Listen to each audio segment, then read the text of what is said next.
আসসালামু আলাইকুম। আজকে আমরা যে প্রশ্ন নিয়ে আলোচনা করব সেটা হচ্ছে ইল নিনো কি, ইহার ফলাফল বর্ণনা করো। এই ইল নিনো বা এল নিনো এই জিনিসটা হচ্ছে আবহাওয়া সংক্রান্ত ঘটনা।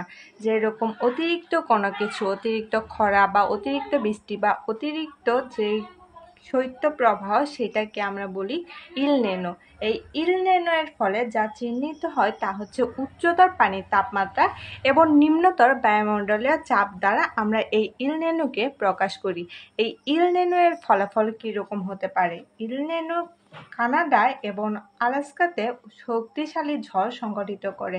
এই ইল নিনো এর ফলে আমাদের অতিরিক্ত ঝড় হয়, যেইটাই অতিরিক্ত খরা বা অতিরিক্ত ঝড় সেটাকে আমরা ইল নিনো বলি। আর এই ইল নিনো এর ফলে আমরা দেখি যে বিভিন্ন দেশে, কানাডা বা আলাস্কাতে শক্তিশালী ঝড় সংগঠিত করে। মধ্য যুক্তরাষ্ট্রের মিসিসিপিতে ইল নিনো উইন্টার রেইন ঘটায়। এই ইল নিনো এর ফলে আমাদের কি ঘটে? অতিরিক্ত শীত ঘটে বা অতিরিক্ত উইন্টার রেইন, মানে আমাদের শীতে যে বৃষ্টিটা হয়, শৈত্যপ্রবাহ, সেইটা এই মধ্য যুক্তরাষ্ট্রের মিসিসিপিতে ঘটে। কিসের কারণে? এই ইল নিনো এর অতিরিক্ত ফলাফলের কারণে। এই ইল নিনো এর প্রভাবে পেরু, ইকুয়েডর এবং বলিভিয়াতে বন্যা দেখা যায়। আমরা কি বলেছিলাম ফার্স্টে? যে অতিরিক্ত কোনো কিছু, অতিরিক্ত খরা, অতিরিক্ত পানি বা অতিরিক্ত শৈত্যপ্রবাহ, সেইটা ইল নিনো। আর ইল নিনো এর ফলে বিভিন্ন দেশে বিভিন্ন কিছু সংঘটিত হয়। কোথাও উইন্টার রেইন বা কোথাও ঝড়, কোথাও বন্যা দেখা যায়। মধ্য আফ্রিকায় এবং আর্জেন্টিনায় ইল নিনো এর প্রভাবে অত্যধিক ভারী বর্ষণ হয়। অস্ট্রেলিয়ায় অনাবৃষ্টির জন্য ইল নিনোকে দায়ী করা হয়। এই ইল নিনো উত্তর পশ্চিম প্রশান্ত অঞ্চলে টাইফুন ঝড় সৃষ্টি করে। এই ইল নিনো এর ফলে কোথাও কি হচ্ছে? কোথাও ঝড় হচ্ছে বা কোথাও বন্যা হচ্ছে, কোথাও অনাবৃষ্টি হচ্ছে, কোথাও আবার উইন্টার রেইন মানে শৈত্যপ্রবাহ ঘটাচ্ছে, আবার কোথাও ঝড় বা বৃষ্টি সংঘটিত হচ্ছে।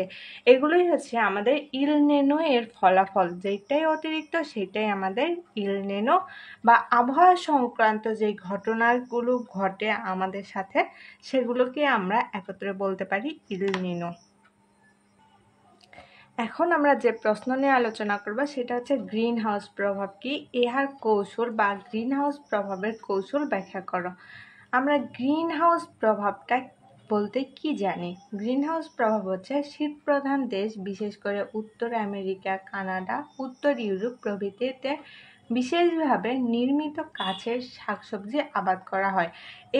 এই দেশগুলোতে কি হয়? দিনের বেলায় সূর্যের আলো সহজে কাচ ভেদ করে ভিতরে প্রবেশ করে, কিন্তু প্রতিফলিত হওয়ার সময় সম্পূর্ণ বিকিরণ প্রতিফলিত হয় না, বরং কিছু বিকিরণ তাপ আকারে ঘরের ভিতরে আটকা থাকে। ফলে সারাদিন সামান্য আকারে তাপ জমা হয়ে ভিতরের তাপমাত্রা বেড়ে যায় এবং রাতের বেলায় অতিশয় ঠান্ডাতে ভিতরে উদ্ভিদের তেমন কোনো সমস্যা হয় না।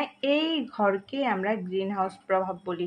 গ্রিন হাউস প্রভাবটা বলতে আমরা কি বুঝাচ্ছি? গ্রিন হাউস প্রভাব অতিরিক্ত শীতের ফলে আমরা যদি এখানে একটা ঘর কল্পনা করি, এই ঘরটার মধ্যে আমাদের অনেক ধরনের শাকসবজি আবাদ করতে পারি। আর এই শাকসবজি কি আমাদের অতিরিক্ত শীত সহ্য করতে পারে না, এই জন্য এখানে কাচের এমন একটা ঘর আমরা করে রাখছি যেখানে কি হয়, দিনের বেলায় সূর্যের আলো এখানে প্রবেশ করে, যার ফলে এই ঘরটা কিছু পরিমাণে গরম হয়ে থাকে।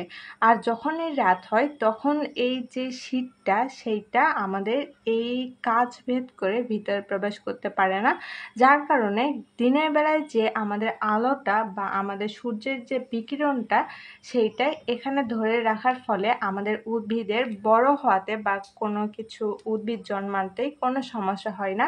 আর এই ঘরটাকে আমরা বলি গ্রিন হাউস। এখন গ্রিন হাউস প্রভাবের কৌশল।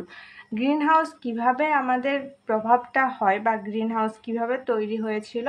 সূর্যালোকের ক্ষুদ্র তরঙ্গ দৈর্ঘ্য অর্থাৎ উচ্চ কম্পাঙ্কের বিকিরণমালা কাচের দেওয়াল এবং ছাদ ভেদ করে সহজে ভিতরে প্রবেশ করে ঘরের মেঝে, উদ্ভিদ সব কিছুতে প্রভাবিত করে বা তাপিত করে।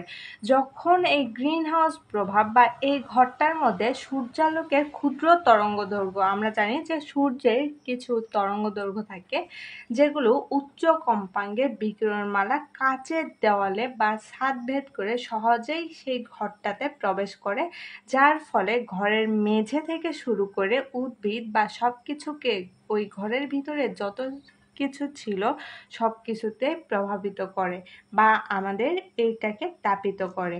উষ্ণ এইসব জিনিস পরবর্তীতে উচ্চ তরঙ্গদৈর্ঘ্যের বিকিরণ ছেড়ে যায়, বেশিরভাগ কাচ ভেদ করে বাহিরে যেতে পারে না, ফলে কিছু তাপ ঘরের মধ্যে আটকা পড়ে।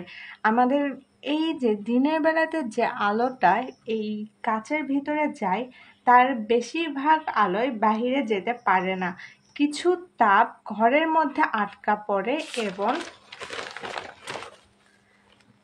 বাইরের তাপমাত্রা অপেক্ষা ভিতরের তাপমাত্রা সবসময় বেশি থাকে। এই যে এই বাড়তি তাপের কারণে অতি ঠান্ডা অঞ্চলেও গ্রিন হাউসের চাষাবাদ করা যায়। এটাই হচ্ছে আমাদের গ্রিন হাউসের কৌশল। আসসালামু আলাইকুম।